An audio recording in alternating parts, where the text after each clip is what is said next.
Well, for about a year now, healthcare workers across the nation have been working around the clock to keep patients safe from the coronavirus. The hope right now is the vaccine will help put an end to the pandemic, but as doses become available to the general public, there are some questions.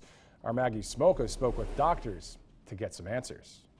All across the country, we're facing a battle against the coronavirus. We are at war with this virus. The death toll rises daily. Cases continue to climb. I've lost 3 friends. This is very real. We're grasping for an end in sight as we fight this highly infectious virus every minute of every day. COVID is a real disease. It's not a hoax. Dr. Manali is a primary care physician for Geisinger Health System. She's proof that no one is immune from getting COVID. It's normal for her to take care of others, but in December, she became the patient. Was there ever a point where you got very worried that this could get worse and not better? When I was in the emergency and when I was just admitted, I was thinking like, all right, my breathing is getting heavier and, my oxygen is starting to drop a little bit. So, I mean, yes, I will be treated, but I might not improve. Why do you think it's so important that we share our stories of the coronavirus with the community so that, people can see firsthand how this is affecting other people? This is a real disease. We need to be serious. And the vaccine, we all need to trust science and get the vaccine. And if my coming out and talking and writing my story will convince even 1%, 2% of the people, I will feel that I did my job.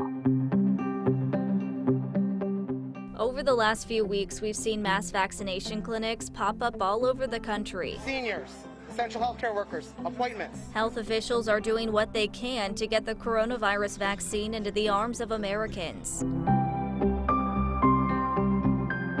And as doses will eventually become available to the general public, people may have some questions. Do you have any concerns that the vaccine was developed so quickly? I wouldn't have got the vaccine if I didn't have faith in the vaccine. Dr. Mehta had just gotten his second dose of the Pfizer vaccine before doing this interview. I literally came out from there before the interview and I feel well. You can see I'm just talking to you. At this point, this is what we know. 2 vaccines have been authorized for use. You have Pfizer and then you have Moderna. We're told it doesn't really matter which you get, but both require 2 doses. And this is a must. If they get the first dose as Pfizer, they need to get the second dose of Pfizer, not Moderna.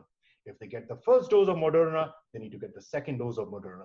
All done. Vaccines help by producing immunity. So the idea is as we see more people get a shot, we'll see fewer coronavirus cases. And right now, doctors say the effectiveness is around 94 to 95%. The shingles vaccine, which we've been given for years now, is about 84-85% effective. So look at the difference between the flu, the shingles, and the COVID vaccine. Do you think that this is something that we'll have to get every single year, or do you think that this vaccine will last several years? We don't know, bottom line. We don't know at present whether we will be needing a booster or a new vaccine every year. The good news is these vaccines can be quickly tweaked depending on if we have new kinds of viruses coming out or if the virus mutates. So this vaccine can be tweaked easily.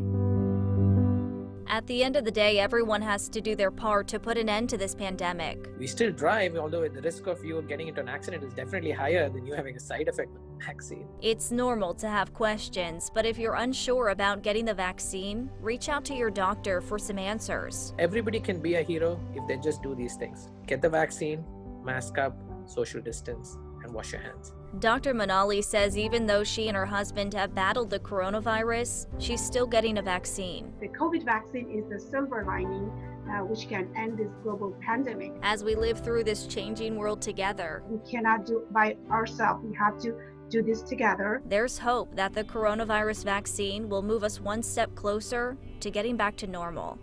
I'm Maggie Smolka for WTAJ News. And as Maggie mentioned, right now there are only 2 vaccines that have been approved for use, but others are working on getting FDA emergency authorization.